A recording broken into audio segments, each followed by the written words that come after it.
అందరికీ నమస్కారం. నా పేరు. ఈరోజు తరగతికి అందరికీ స్వాగతం. కిందటి తరగతిలో మనం అండుగుల గ్రామపు బుట్టల తయారీదారుల గురించి తెలుసుకున్నాం.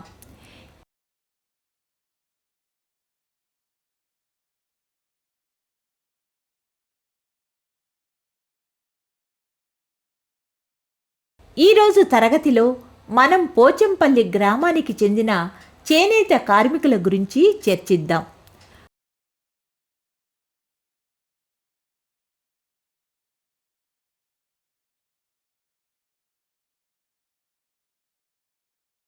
మరి తరగతిని ప్రారంభిద్దామా? అందరూ సిద్ధంగా ఉన్నారని భావిస్తున్నాను. మొదలు పెట్టే ముందు ఒక చిన్న ప్రశ్నకు మీరు సమాధానం చెప్పగలరా? సరే, హస్తకళల గురించి మీరు తెలుసుకున్నారు కదా.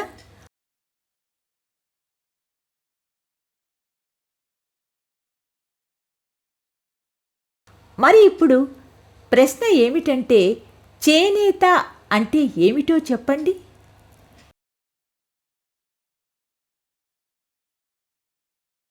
దీనికి జవాబు ఏమిటంటే, చేతులు మరియు కాళ్లను పూర్తిగా కానీ కొద్దిగా కానీ ఉపయోగించి మగ్గాల ద్వారా వస్త్రాలను నేయటాన్ని చేనేత అంటారు.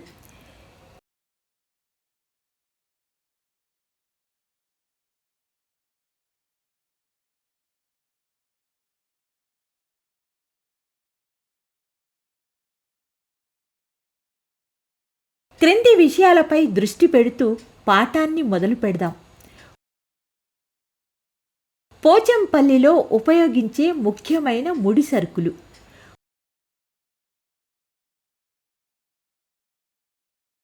పోచంపల్లిలోని చేనేత కార్మికులు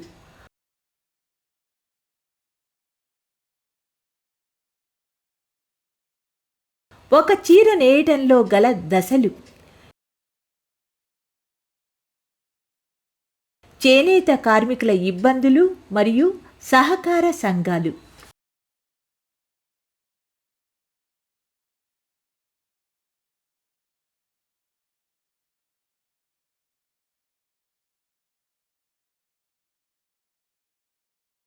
ముఖ్యమైన పదాలు.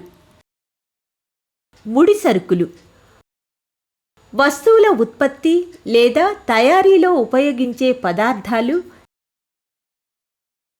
లేక సరుకులు.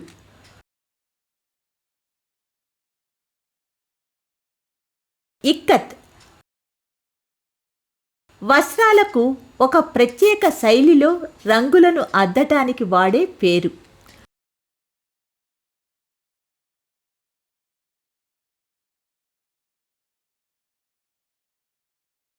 మేధో హక్కు ఒక ఉత్పత్తిని లేదా ఆవిష్కరణను తయారు చేయడానికి, వాడడానికి లేక అమ్మడానికి ఒక వ్యక్తి మాత్రమే అధికారం కలిగి ఉండటం. రంగుల అద్దకం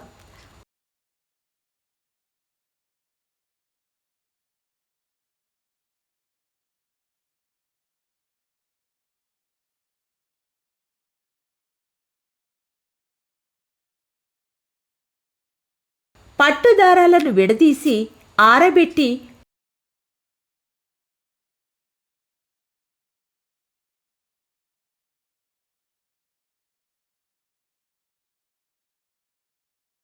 కొద్దిగా ముడివేసి రంగులను అద్దటం.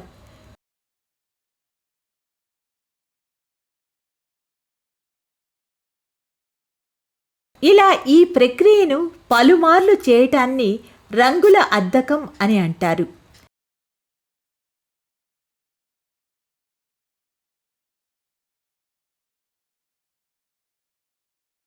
పడుగు మరియు పేక పైనుండి కిందికి నిలువుగా ఉండే దారాలను పడుగు అని,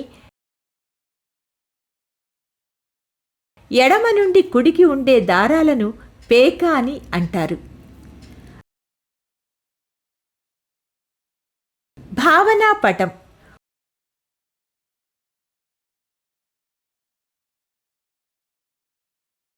పోచంపల్లి చేనేత కార్మికులు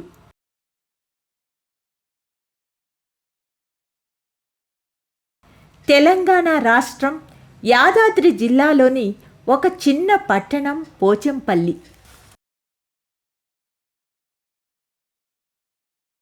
ఇక్కడి నేత కార్మికులు చాలా విశిష్టమైన చీరలను తయారు చేస్తారు.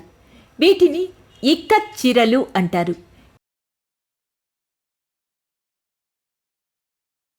వీటిని ప్రపంచంలోనే పేరు నైపుణ్యం గల చేతి వృత్తుల వారు నేస్తారు.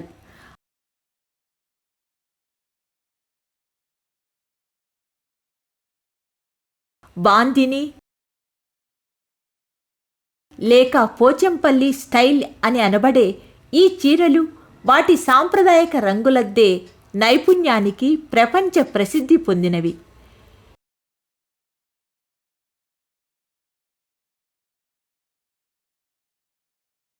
ఈ పట్టు చీరలు రేఖాగణిత నమూనాలను కలిగి ఉంటాయి.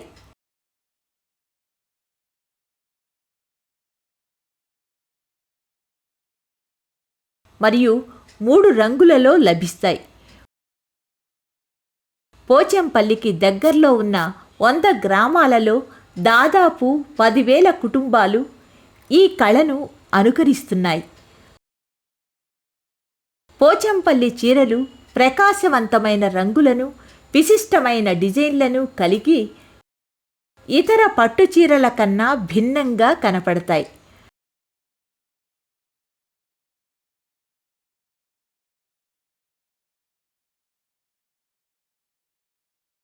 తమ భిన్నమైన రంగులు మరియు డిజైన్లతో పోచంపల్లి చీరలు భారతదేశంలో మొదటగా పేటెంట్ లేదా మేధో హక్కు పొందిన చేనేతగా గుర్తింపు పొందినవి.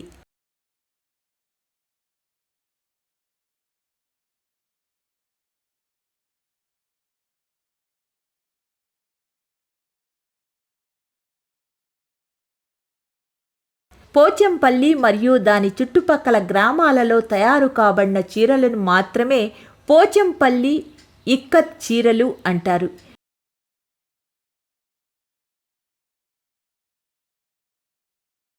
ఇవి విభిన్నమైనవిగా మరియు ఖరీదైనవిగా భారతదేశం మరియు ఇతర దేశాలలో అమ్మటం జరుగుతున్నది. చేనేతలో ఉపయోగించే ముడి సరుకులు ఏవి? మరియు వాటితో ఏ విధంగా పట్టు చీరలు తయారు చేస్తారు? రండి తెలుసుకుందాం. పట్టు చీరలను నేయడానికి చేనేత కార్మికులకు పట్టు దారాలు, రంగులు మరియు నూలు దారాలు అవసరం.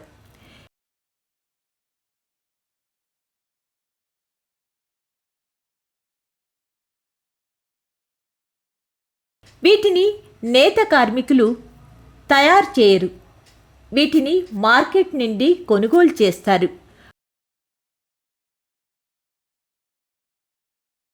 పట్టుదారాలని ఇచ్చే పట్టు పురుగులను మల్బరీ ఆకులపై పెంచుతారు.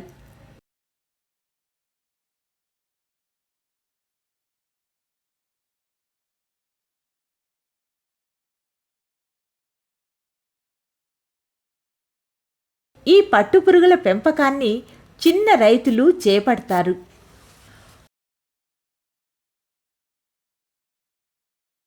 పొలాలలో పండే ప్రత్తి నుండి దారాలను చేతి చెరక లేక పరిశ్రమల ద్వారా తయారు చేస్తారు.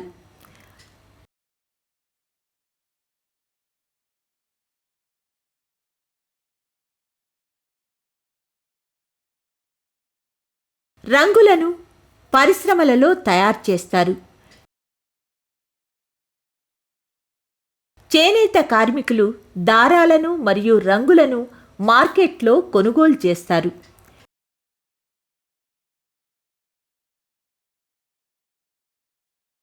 చేనేత కార్మికులు ఉపయోగించే పనిముట్లను గురించి తెలుసుకుందాం. చేనేత కార్మికులు మగ్గాలను మరియు చాకులను చీరల తయారీలో ఉపయోగిస్తారు.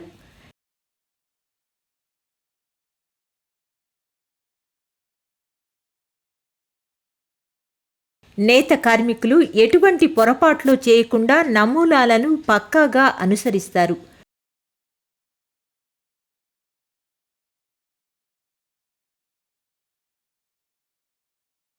ఎంతో సాధన చేస్తూ వీరు కొత్త డిజైన్లను కనుగొంటారు.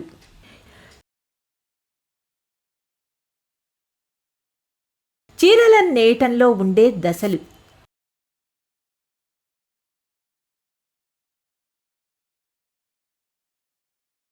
చీరను నేయటంలో చాలా దశలు ఉంటాయి.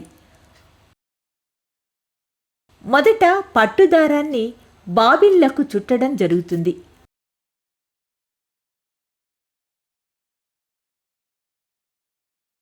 తర్వాత చేనేత కార్మికులు డిజైన్లకు అనుగుణంగా పట్టుదారాలకు గుర్తులు పెట్టుకుంటారు. ఈ గుర్తుల సహాయంతో దారాలకు ఎక్కడ ఏ రంగు అద్దాలి అన్నది చేనేత కార్మికులకు గుర్తించటం సులభమవుతుంది.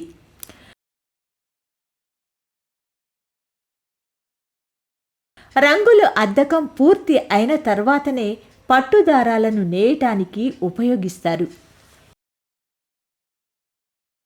ఇప్పుడు మనం రంగుల అద్దకం ప్రక్రియ ఎలా ఉంటుందో తెలుసుకుందాం.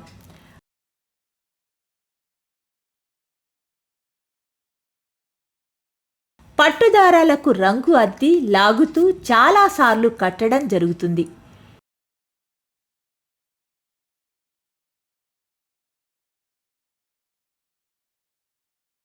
ఎరుపు మరియు గోధుమ రంగుల కోసం అల్లరిన్ను ఉపయోగిస్తారు.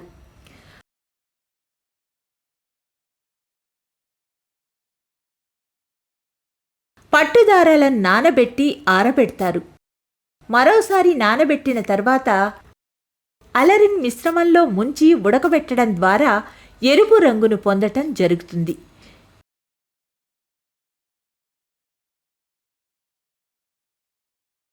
ఇనుప రజను ఉపయోగించి గోధుమ రంగును తయారు చేస్తారు.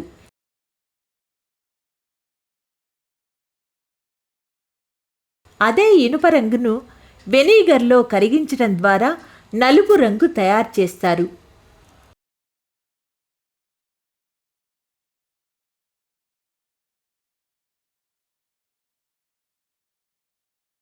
పడుగు మరియు పేక.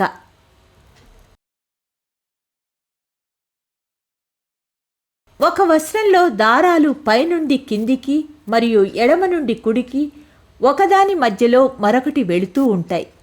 ఈ పద్ధతిని కింద చూపిన చిత్రంలో మీరు గమనించవచ్చు.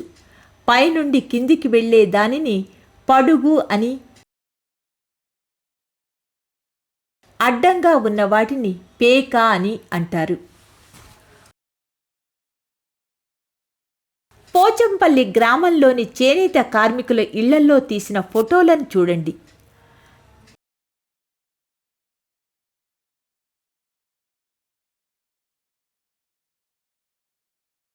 జగతయ్య పోచంపల్లి గ్రామస్థుడు.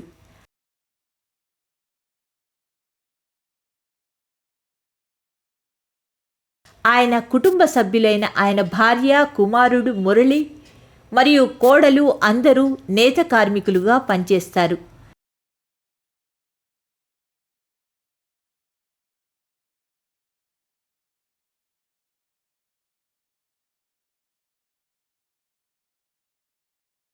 చీరలు నేయటం అన్నది తరతరాలుగా జగతయ్య కుటుంబం చేస్తున్న వృత్తి. ఇక్కత్ చీరలను తయారు చేయడం ద్వారా వచ్చే ఆదాయం జగతయ్య కుటుంబ పోషణకు సరిపోవటం లేదు.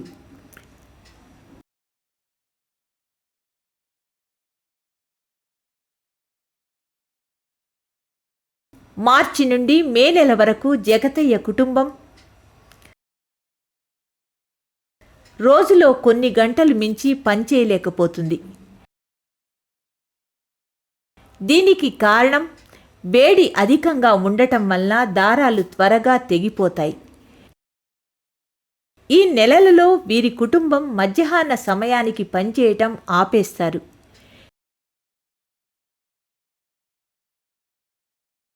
వీరి కుటుంబంలోని మహిళలు నేత పనిచేయడంతో పాటు ఇంటి పనులైన వంట చేయటం, నీరు మోసుకురావడం మరియు పిల్లలను బడికి సిద్ధం చేయటం వంటి పనుల వల్ల అధిక శ్రమను చేయవలసి వస్తుంది.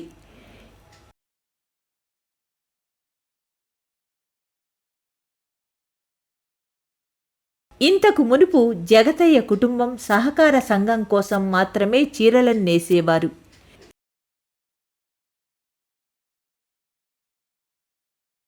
ఈ మధ్య కాలంలో సహకార సంఘం ద్వారా సరైన పని దొరకనందున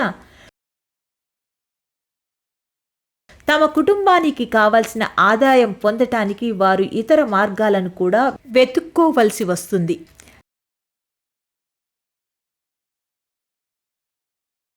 జగతయ్య కుటుంబం వారు ఇక్కత్ చీరలను తమకు పని చూపిస్తున్న వ్యక్తికే అమ్ముతున్నారు.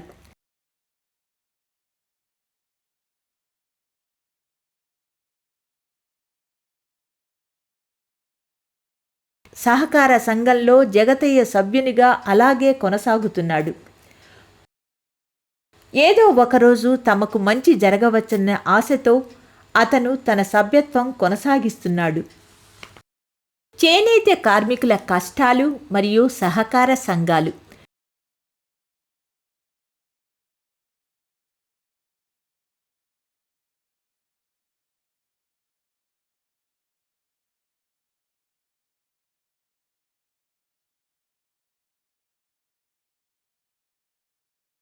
దేశంలో అధికంగా చేనేత మగ్గాలను కలిగిన రాష్ట్రాలలో తెలంగాణ రాష్ట్రం ఒకటి.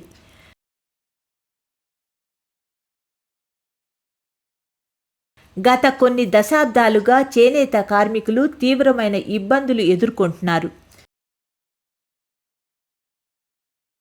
వారు మరమగ్గాలు మరియు ఫ్యాక్టరీలలో తయారయ్యే వస్త్రాల ద్వారా తీవ్రమైన పోటీని ఎదుర్కోవలసి వస్తుంది.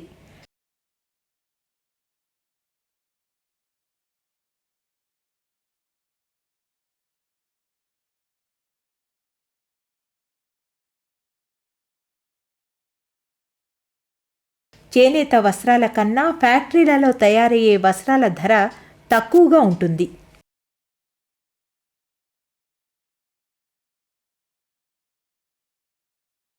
వాటిని కృత్రిమ దారాల ద్వారా చేయటం వలన పట్టు లేక ప్రతి దారాలతో పోల్చినప్పుడు అతి తక్కువ ధరలోనే లభిస్తాయి. అత్యంత నాణ్యత, తమదైన శైలిని కలిగి ఉన్న పోచంపల్లి చీరలు చాలా ప్రసిద్ధి చెందినప్పటికీ వాటి ఖరీదు చాలా ఎక్కువ. అయితే దళారీల కారణంగా చేనేత కార్మికులు వారికి రావాల్సిన ధరను పొందటం లేదు.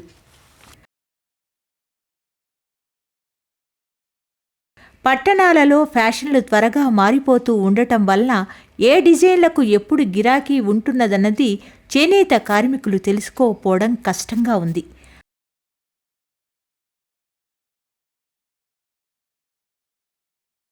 అంతేకాక ముడిసరుకులైన పట్టు లేక ప్రత్తి కోసం వారు దళారులపై ఆధారపడవలసి వస్తున్నది.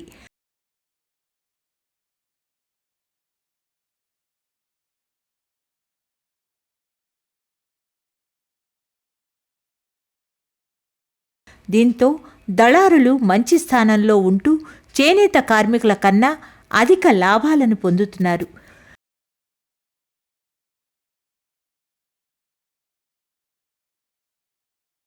సహకార సంఘాలు ఎప్పుడూ మారుతూ ఉండే వినియోగదారుల ఇష్టాలను చేనేత కార్మికులకు తెలపడంలో విఫలమవుతున్నాయి. దానితో నేత కార్మికులు అవకాశాలను పోగొట్టుకుంటున్నారు.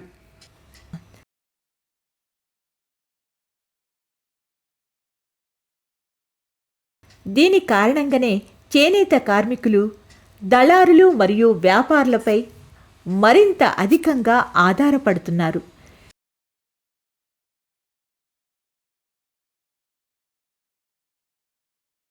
పెద్ద చేనేత పనివారు మరియు వ్యాపారులు తెలంగాణ రాష్ట్రంలో జరిగే చేనేత వస్త్రాల ఉత్పత్తిని నిర్వహిస్తున్నారు.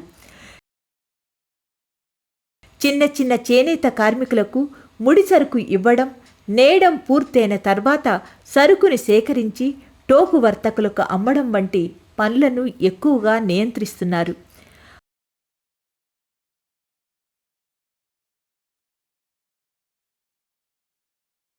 వారు చేనేత కార్మికులకు రుణాలు ఇవ్వటం, జీతాలను ఇచ్చినప్పటికీ ఇచ్చే జీతాలు తక్కువగా ఉండి అధిక లాభాలు మిగుల్చుకుంటున్నారు.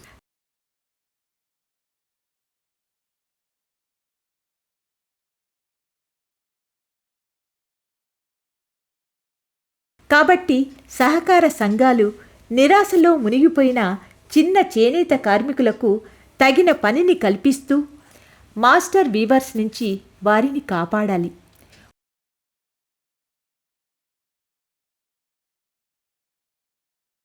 ముగింపు. పోచంపల్లి చేనేత వస్త్రాలు విశిష్టమైన డిజైన్లు, ప్రకాశవంతమైన రంగులతో మరియు వైవిధ్యభరితమైన నేత పద్ధతులతో చాలా ప్రసిద్ధిగాంచినవి. వాటి వల్ల స్థానిక చేనేత పనివారికి మరియు ఆర్థిక పరిస్థితులకు ఎంతో ప్రయోజనం కలుగుతున్నది. చేనేత పనివారి జీవనశైలి మరియు వారికి ఉన్న కష్టాలను గురించి మీ అందరికీ అర్థమైందని నేను అనుకుంటున్నాను. మనం మరొక తరగతిలో కలుసుకుందాం. ధన్యవాదాలు.